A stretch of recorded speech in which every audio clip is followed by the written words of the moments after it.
Hello बच्चों, चलिए प्रश्न को पढ़ते हैं। डाई न्यूक्लियोटाइड को फास्फोएस्टर बंध द्वारा एक साथ दो न्यूक्लियोटाइडों को जोड़कर प्राप्त किया जाता है, जिसके मध्य न्यूक्लियोटाइडों की पेंटोस शर्करा के कार्बन परमाणुओं में ये लिंकेज उपस्थित होती है।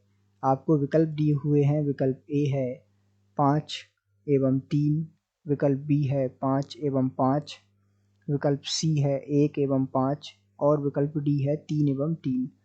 तो आइए बच्चों, मुख्य अवधारणा को समझते हुए हम इस प्रश्न को हल करते हैं तथा विस्तार पूर्वक इस प्रश्न को समझते हुए और इसकी संरचनाओं को बनाते हुए सही विकल्प का चुनाव करते हैं। तो सबसे पहले मुख्य अवधारणा में हम आइए इसकी संरचना बना लेते हैं, अर्थात किस प्रकार ये जो पेंटोस शर्करा के कार्बन परमाणु हैं इनकी लिंकेज क्या होती है, अर्थात किन किन कार्बनों के मध्य के कारण या कौन से कार्बन हैं जिनके कारण इनकी लिंकेज बनती है। तो सबसे पहले इसकी हम संरचना बना लेते हैं और उस आधार पर विस्तार पूर्वक समझते हुए हम इस प्रश्न का उत्तर देंगे।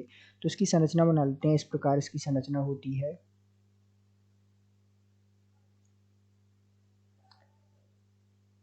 यहाँ पर जुड़ा रहता है कोई क्षार, अर्थात नाइट्रोजन क्षार ऊपर जुड़ा रहता है कोई, ठीक है।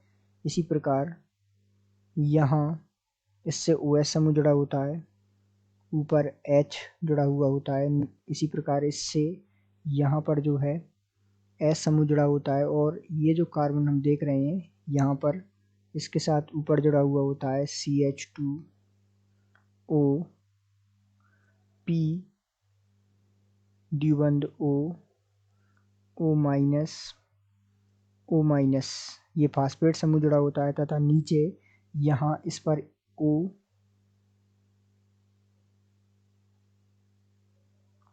P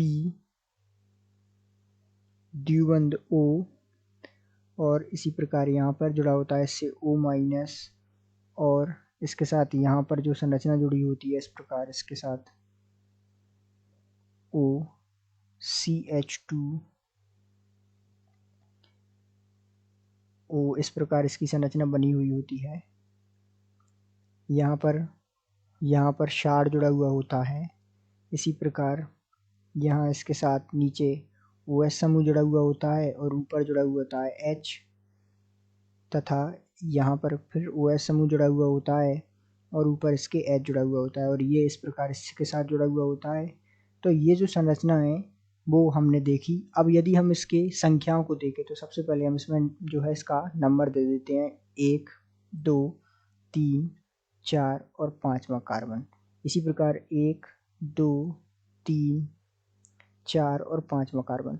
तो ध्यान से देख रहे हैं हम कि ये जो तीसरा कार्बन है तथा ये जो 5वां कार्बन है इनके मध्य जो है लिंकेज है। तो लिंकेज किस किस कार्बन के मध्य होती है? तो लिंकेज होती है, ये जो लिंकेज होती है वो तीसरे तथा 5वें कार्बन के मध्य होती है। अब आइए हम इस प्रश्न का आसानी से उत्तर दे पाते हैं कि जो लिंकेज है वो किस किस के मध्य है? 5वें एवं तीसरे कार्बन के मध्य है। तो इस प्रकार हम कह सकते हैं कि दिए गए प्रश्न का सही उत्तर विकल्प ए है। आशा करते हैं आपको समझ आया होगा। धन्यवाद।